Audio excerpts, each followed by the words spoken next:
감사합니다. 말씀은 인도하심을 받으려는 제목을 가지고 같이 은혜를 나누고자 합니다. 오늘은 우리를 구원하시기 위해 이 땅에 오시는 주님을 간절히 고대하는 대림절 제3주일입니다. 우리 인생을 항해로 비유하곤 합니다. 인생 항로에 길을 잃었다. 내 인생에 커다란 풍랑을 만났다. 저 사람 인생이 난파했다 등등 이런 표현은 모두 배와 항해에 관련된 말들입니다. 우리 인생을 배로 비유하고 인생 여정을 항해로 비유하는 겁니다. 항구에서 배 한 척이 출범해서 망망한 바다를 항해하며 때로는 잔잔한 바다 위를 지나고 때로는 커다란 풍랑을 만나면서 목적한 항구로 들어가는 항해가 우리 인생 여정과 너무 비슷하기 때문입니다. 정말로 갈 길 모르는 바다 같은 항로에서 우리가 하나님의 인도하심을 받으려면 우리는 어떻게 해야 할까요? 오늘 본문 말씀은 여러분도 잘 아시는 아주 매우 유명한 이야기입니다. 모세가 태어나 바로의 궁에서 자라게 된 이야기로 영화도 여러 번 나왔었고 CCM 노래로도 많이 불린 이야기입니다. 하나님에게는 힐링 포인트가 있습니다. 하나님의 옆구리를 쳐서 무너뜨리는 힐링 포인트. 하나님 앞에 가서 우리의 모습을 보여드리고 뭐라고 한마디 하면 하나님이 아브라함이 이삭을 바칠 때 아브라함아 내가 너의 마음을 다 안다 하시면서 무너지셨던 것처럼 하나님께서 그래 내가 너를 도와줄게 내가 다 해줄게 하시는 그런 힐링 포인트가 있는데 우리는 아직 그걸 잘 몰라서 지금까지 신앙생활을 하면서도 많이 힘들고 어려운 점들이 있습니다. 그것이 무엇일까요? 오늘 말씀에 중요한 힐링 포인트가 있습니다. 저는 출애굽기를 참 좋아하는데요. 출애굽기는 이스라엘 백성이 애굽 땅에서 가나안으로 가는 여정을 이야기합니다. 이것은 우리에게도 매우 상징적입니다. 그러니까 애굽 땅은 세상의 땅입니다. 그리고 가나안 땅은 하나님의 나라입니다. 이스라엘 백성을 세상의 가치관으로 사는 세상의 땅에서 하나님의 나라로 인도하는 여정인데 이것 역시 상징적입니다. 우리 모든 인간의 삶의 여정을 이야기하는 겁니다. 우리도 역시 세상의 땅에서 세상의 가치관으로 살고 있다가 하나님의 나라에서 하나님의 말씀으로 살 수 있도록 하나님이 우리를 인도하시는 게 우리 인생의 여정입니다. 그 인생의 여정을 하나님이 인도하시는 그 모습을 우리는 출애굽기에서 볼 수 있게 되고 출애굽기를 통해서 어떻게 하나님의 인도하심을 잘 받을 수 있을까 하는 지혜를 우리는 얻을 수 있게 됩니다. 그렇기 때문에 오늘 말씀만 잘 보고 이해를 해도 우리는 하나님의 인도하심을 제대로 잘 받을 수가 있게 되는 겁니다. 하나님의 인도하심 그 모습을 정확하게 알기 위해서는 오늘 출애굽기의 주인공인 모세의 모습에서 깨달을 수 있는 것입니다. 특별히 모세가 사내 아이로 태어나서 정말로 죽을 수밖에 없는 그 매우 위급한 상황에서 그는 어떻게 생명을 부지하게 되었는가? 죽어야 하는 모세의 운명이었는데 모세가 어떻게 되었느냐고 하는 그 모습만 우리가 알아도 우리가 깨달아도 우리 인생에 아주 중요한 하나님의 뜻을 우리가 알 수 있게 됩니다. 구약의 모세의 모습을 보며 우리는 예수 그리스도를 매치할 수 있습니다. 모세의 이름의 뜻이 다름이 아니라 물에서 구원했다는 뜻입니다. 우리가 잘 아시는 예수님의 뜻도 예수 이름의 뜻도 구원자라는 뜻입니다. 하나님은 예수님을 통해 우리를 구원하시려고 구약에서 모세를 통해 미리 예수 그리스도를 보여주시는 것입니다. 모세가 태어났을 때 히브리인에게서 태어난 사내 아이는 한 사람도 살려주지 말라는 명령이 있었습니다. 그런데 모세의 엄마인 요게벳은 석 달이나 아기 모세를 숨겼습니다.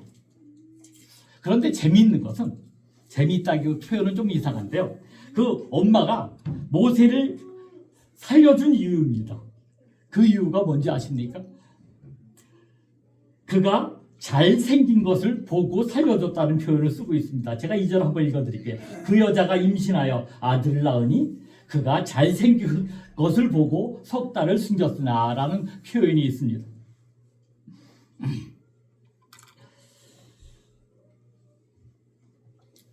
잘생긴 것을 보고 숨겼다 그러는데, 아니 자신이 낳은 아이가 사랑스럽지 않은 엄마가 어디 있겠으며, 어느 어미가 갓난 자기 아이를 잘생겼으면 살려두고 못생겼으면 죽을 아이가 어디 있겠습니까? 본문에 잘생긴 것에 히브리 원문을 보니까 토브라는 표현을 씁니다. 토브입니다. 히브리 원문은. 이 말은 창세기 1장에서 사람을 만들어 놓고 하나님 보시기에 좋았더라 했을 때 그 표현하고 똑같은 표현입니다. 이 말씀은 단지 부모의 눈에만 이 아이가 잘생겨 보였다는 의미가 아니었습니다. 그런데 신약 성경에도 이 표현이 하나 나왔습니다. 사도행전 7장 20절에 따르면 그 아이는 모세의 엄마만 보기에 좋았다는 뜻이 아니었고 하나님 보시기에 아름다웠다라고 표현이 나와 있습니다. 출애굽의 역사를 위해 예비된 하나님 보시기에 아름다운 아이가 태어났던 것입니다. 사도행전 7장 20절의 말씀을 제가 한번 읽어드립니다. 그때 모세가 낳는데 하나님 보시기에 아름다운지라. 그때 모세가 낳는데 하나님 보시기에 아름다운지라. 오늘 본문에서 매우 중요한 단어가 하나 나옵니다. 그 단어가 바로 상자라고 하는 단어입니다. 3절과 5절에서 상자라고 하는 단어가 2번 반복해서 나옵니다. 2장 3절의 말씀입니다. 더 숨길 수 없게 되매 그를 위하여 갈대 상자를 가져다가 역청과 나무지를 칠하고 아기를 거기 담아 나일 강가에 갈대 사이에 두고 나오고 있습니다. 이 상황이 어떤 상황인지 여러분은 다 아실 것입니다. 이제 아이를 키울 수가 없습니다. 사내 아이는 다 죽이라는 바로의 명령이 있었지만 차마 아이를 죽일 수가 없어서 역청과 나무지를 칠하여 상자에 물이 들어오지 않게 하고 모세를 상자에 넣어 물에 띄우게 되는 것입니다. 2장 5절의 말씀입니다. 바로의 딸이 목욕하러 나일강에 내려오고 시녀들은 나일 강가를 거닐 때 그가 갈대 사이의 상자를 보고 시녀를 보내어 가져다가 갈대 사이에 걸려있는 상자를 보고 그 상자를 건졌다라고 말씀합니다. 상자를 띄우고 또 상자를 건지고, 상자라는 단어가 2번 나옵니다. 여기서 상자라는 단어가 왜 이렇게 중요할까요? 중요한 이유가 있습니다. 이 단어를 이해하면 우리 인생이 이해되기 때문입니다. 이 상자라고 하는 단어는 한국말로는 상자라고 번역했지만 히브리 원문에 보면 테바라는 단어로 나옵니다. 이 테바는 성경 전체에서 딱 2군데만 나옵니다. 상자라는 말은 흔한 말인데 테바라는 말은 딱 2군데만 나옵니다. 바로 출애굽기에서 나온 말하고 창세기에서 딱 한 번 더 나옵니다. 어디 나오냐면 창세기에서 하나님이 방주를 말씀하실 때 한 번 더 나옵니다. 하나님이 노아에게 하시는 말씀이었습니다. 창세기 6장 14절의 말씀입니다. 너는 고르페 나무로 너를 위하여 방주를 만들 때 그 안에 칸들을 막고 역청을 안팎에 칠하라. 창세기에서 방주라고 번역된 바로 이 단어가 테바라고 하는 단어입니다. 출애굽기에 나왔던, 조금 전에 나왔던 단어와 같은 단어입니다. 창세기 6장에 나오는 방주라고 하는 단어와 그리고 오늘 본문에 출애굽기 2장의 상자라고 하는 단어가 히브리어로 똑같이 테바, 곧 배라고 하는 것입니다. 배에 물이 새지 않도록 역청을 바른 것이 똑같습니다. 그저 크기만 다를 뿐이었습니다. 우리는 이제 성탄절이 얼마 남지 않았는데 성경에서 상자라고 번역하니까 선물할 때 예쁜 상자 정도로만 생각하게 됩니다. 그러나 이 테바는 그런 상자의 개념이 아니라 배라고 하는 개념입니다. 그러니까 물에 끼워서 가게 하는 그 배의 개념 중에 하나가 테바라고 하는 것인데, 그러면 왜 테바라고 하는 단어를 썼을까요? 아기를 담을 만한 자그마한 배라고 한다면 그저 작은 배라고 쓰든지 아니면 나룻배, 뗏목 이렇게 쓸 수도 있는데 그런 단어로 쓰지 않고 굳이 테바라고 하는 단어를 쓴 이유가 있는 것입니다.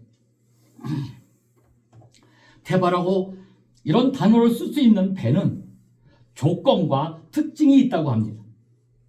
그 조건은 세 가지입니다. 이 조건은 세 가지가 없어야 하는 조건인데, 첫 번째는 돛이 없어야 합니다. 옛날 배에는 다 돛이 있었습니다. 그런데 돛이 없는 것이 테바이고, 두 번째는 노가 없어야 합니다. 그리고 세 번째는 키가 없어야 합니다. 돛과 노와 키가 없는 배를 테바라고 얘기합니다. 여러분, 노아의 방주를 생각하면 될 것입니다.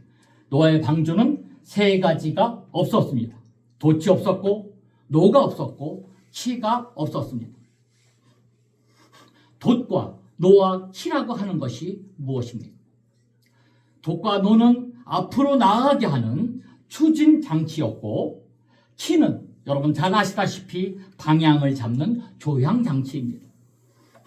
내가 어디로 가려고 앞으로 밀고 나가려고 하는 그런 추진 장치가 돛과 노이고, 키는 조향 장치입니다.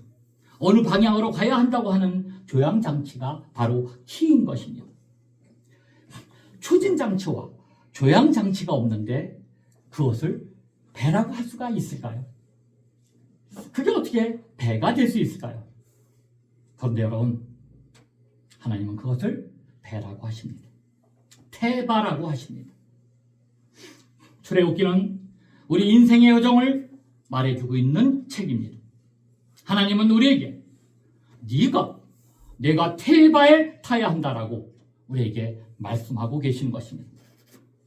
그런데 우리는 우리 인생을 살아가는 동안에 언제나 내 인생에 돛을 올리고 싶어하고, 언제나 노를 젓고 싶어하고, 키를 잡고 싶어합니다. 우리는 노와 돛과 키를 나는 하나님께 맡긴다라고 말은 하지만, 여러분, 하나님 우리에게 아예 그것을 다 버리라고 말씀하십니다. 아예 없애라고 말씀합니다. 사실 우리는 불안합니다. 내 인생에 돛이 없고, 내가 앞으로 나가야 하는데 노를 질 수가 없고, 우리가 방향을 잡아야 하는데 키가 없어요. 그러면 매우 불안합니다. 어떻게 인생길을 갈 수 있을까? 그런데 하나님은 오히려 그것이 인생의 길을 잘 가는 방법이라고 우리에게 말씀하고 계신 것입니다. 서두에 제가 킬링 포인트를 말씀드렸는데, 하나님은 우리에게 돛과 노와 키를 버릴 때, 하나님 내가 다 버렸습니다 이렇게 말씀을 드릴 때, 그럴 때 하나님은 우리에게 감동하십니다. 우리가 신앙생활을 하면서도 여전히 돛을 오리고, 여전히 노를 짓고 싶어하고, 여전히 키를 잡고 싶어한다면 하나님은 우리에게 감동하지 않습니다. 그래? 그러면 한번 네 마음대로 한번 해볼 테냐? 그렇게 말씀하고 계신 것입니다. 우리 신앙생활을 하면서도 문제점이 두 가지가 있습니다. 여러분 한번 스스로 점검해 보시기 바랍니다. 우리가 아직도 우리 삶 속에서 맡기지 못하고 있다는 증거. 하나는 내가 날마다 기도하고 있는데, 소원하고 있는데, 그 기도 내용을 살펴보면 내 계획대로 이루어지기를 소망하는 기도가 대부분이라는 사실입니다. 여러분은 어떠십니까?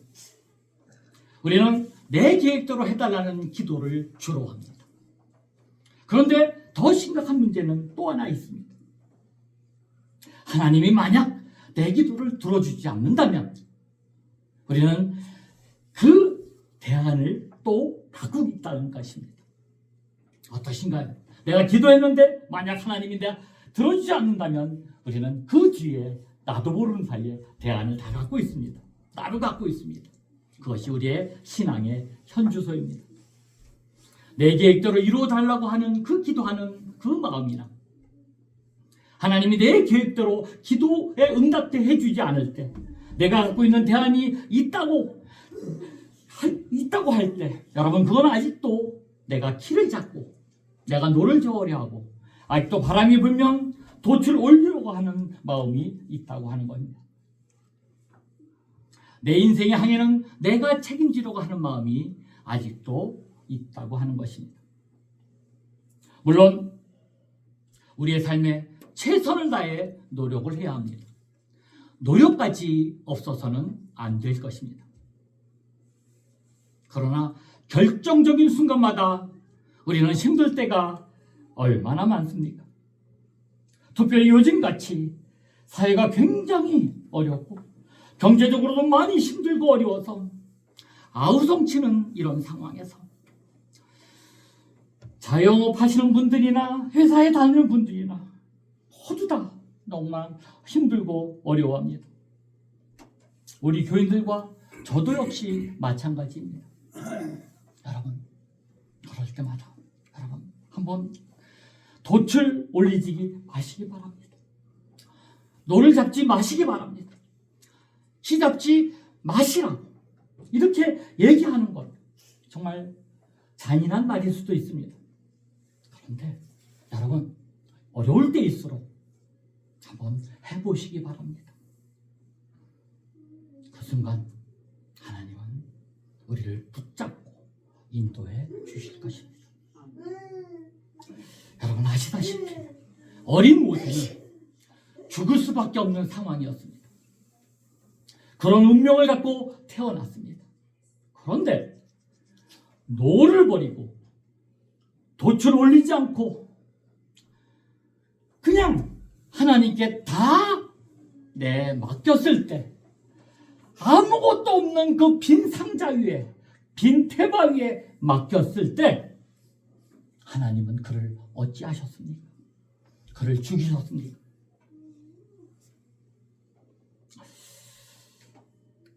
모세를 이집트 왕자로 세우시고 온갖 교육을 다 잘 시키시고 여러분 아시다시피 매번 모세 어머니는 자기 새끼 자기가 젖을 다 먹이고 여러분 아세요? 자기가 젖 먹이고 돈까지 받았습니다. 정말 기가 막힌 일이 아닙니까? 누가 이런 기가 막힌 계획을 세울 수 있겠습니까? 누가 이런 계획을 실천에 옮길 수 있었겠습니까? 하나님이 이 기가 막힌 일들을 불가능한 일들을 하시는 것입니다. 만약 모세를 이 테바에 태워보내지 않았다면 그 놀라운 하나님의 섭리에 들어가지 못했을 것입니다. 노아가 테바를 만들어서 가족이 들어가고 동물을 넣었을 때 그를 홍수에서 구원내는 것은 하나님의 인도하심이었습니다. 돛을 올리지 않고 노를 잡지 않고 키를 붙잡지 않았지만 하나님은 그의 인생을 다른 인생보다 훨씬 더 정확하게 이끌어 주시고 인도해 주셨습니다. 지금 여러분들을 세상에서 하나님이 이렇게 이끌어 주시지 않고 정말 이렇게 이끌어주지 않고 계신다고 생각하십니까? 그렇다면 여기에 문제가 있는 것입니다. 여러분, 돛을 올리지 마시기 바랍니다. 노를 잡지 마시기 바랍니다. 키를 붙잡지 마시기 바랍니다. 죄송하고 잔인한 말 같지만 내려놓으시기 바랍니다. 그리고 할 수만 있다면 아예 버리시기 바랍니다. 하나님은 그때부터 우리를 지켜주시고 인도해 주시는 것입니다. 여러분, 내가 계획대로 되는 게 없다라고 생각되십니까? 그럴 때 감사하시기 바랍니다. 그때부터 여러분을 인도해 주실 가능성이 굉장히 큰 것입니다. 여러분, 기도에는 두 가지가 있습니다. 붙잡아 매달리는 기도가 하나 있고요. 하나는 놓는 기도가 있습니다. 붙잡는 기도를 의뢰라고 한다면 놓는 기도를 신뢰라고 합니다. 야곱은 자신이 무언가를 해보려고 발버둥치며 기도한 사람입니다. 여러분 잘 아시죠? 하나님과 겨루 이겼다고 해서 그렇게 기도하라고 외치는 분들도 꽤 많습니다. 그때 이름이 여러분 잘 아시는 야곱입니다. 야곱의 이름의 뜻이 남의 발목이라 붙잡는다는 뜻입니다. 남의 발목이라 붙잡고 애썼지만 그 당시에 붙잡고 늘어질 때 이루어진 것은 아무것도 없었습니다. 오히려 붙잡고 늘어지고 야곱 시절에는 아무것도 이루지 못했지만 오히려 야곱은 환도뼈가 부러지고 나서 아무것도 할 수가 없어서 포기하고 늘어지고 나서 모든 것을 내려놓고 하나님, 난 아무것도 할 수 없습니다. 하나님 다스려 주옵소서라고 기도했을 때 그는 하나님이 기뻐하시는 믿음의 조상이 될 수 있었던 것입니다. 붙잡으려고 발버둥 치려고 애썼을 때 야곱, 그리고 모든 것을 다 내려놨을 때 다스림을 구할 때 이름이 이스라엘이었습니다. 이스라엘의 뜻은 나는 아무것도 못하니 하나님이 다스려 주옵소서라는 뜻입니다. 여러분은 어떤 기도를 하십니까? 하나님께 뭘 부탁하고 의뢰하는 기도를, 붙잡는 기도를 하십니까? 아니면 하나님을 전적으로 신뢰하고 하나님, 나는 아무런 뜻이 없습니다. 하나님 알아서 해 주시옵소서. 내 뜻을 내려놓는 기도를 하십니까? 지금까지 붙잡는 기도를 하셨다면 여러분 이제부터는 한 단계 높여주시면 좋겠습니다. 의뢰하는 기도, 붙잡는 기도가 아니라 하나님 앞에서 놓는 기도, 하나님 내가 하나님을 전적으로 신뢰합니다 하는 그 신뢰의 기도를 드렸으면 좋겠습니다. 베드로전서 5장 7절입니다. 너희 염려를 다 주께 맡겨버려라. 이것이 신뢰의 기도입니다. 잠언서 16장 9절 말씀, 사람이 마음으로 자기의 길을 계획할지라도 그의 걸음을 인도하시는 이는 여호와시다. 아멘. 우리의 인생을 인도하시는 분은 하나님이십니다. 요게벳은 이렇게 외쳤습니다. 지금 하나님, 내 상황이 너무 힘듭니다. 이 착한 우리 아들, 이 착하고 이쁜 아들 죽을 수밖에 없는데 하나님, 이것보다 하늘이 무너지는 순간이 어디 있겠습니까? 모세의 가족들은 하나님께 이렇게 기도했을 것입니다. 그리고 돛을 내려놓고 노를 내려놓고 길을 붙잡지 않고 그저 하나님께 내다 맡깁니다. 그렇게 맡기는 순간 모세를 놀라운 섭리로 인도해 주셨습니다. 여러분의 삶과 여러분의 자녀가 주님의 인도하심을 바란다면 여러분의 인생의 배에서 돛도 노도 키도 다 버리시기 바랍니다. 의뢰를 넘어 신뢰로 그 마음을 여러분들이 갖고 계신다면 하나님은 여러분 앞에, 우리 앞에 무너지십니다. 더 방치하지 아니하시고 여러분들을 붙들고 하나님이 계획하신 그 인도하심에 따라서 여러분들을 선한 길로 인도해 주실 것입니다.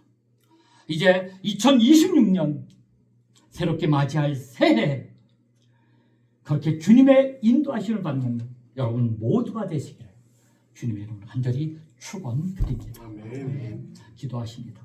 하나님 아버지, 우리의 인생의 항해를 주께 맡기라 하신 말씀을 마음 깊이 새깁니다.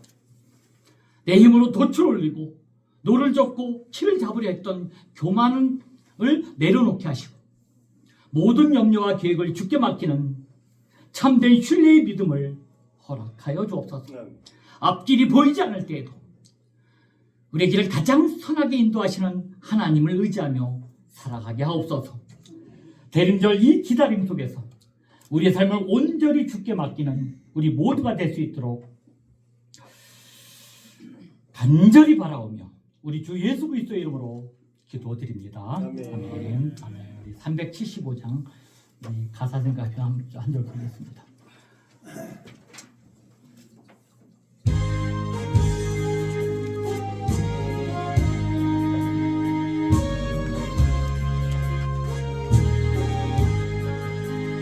나는 갈 길 모르니 주여 인도하소서. 어디가 좋은지 나를 인도하소서. 어디가